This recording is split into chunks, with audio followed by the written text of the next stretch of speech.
So let's now proceed with the next case study 27. Let's now apply and to be concrete all of what I have just explained by using Excel, which is a tool used very much. So the best way is to put all inputs in different cells. In B2, 6,000, the amount of the loan. In B3, you have 10% interest rate. In B4, 4 years. And you see the calculation of the annual payment, how we basically get it here. You see that it is equal in the cell B5 insert function payment, PMT, which is the name for the annuity.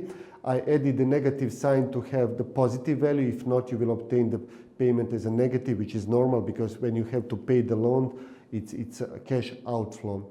So what do? You click on the B3. Okay, this is 10% interest rate. You click on the B4, 4 years, and B2, it is 6,000, the present value, the amount of the loan. And you will have 1,892.8.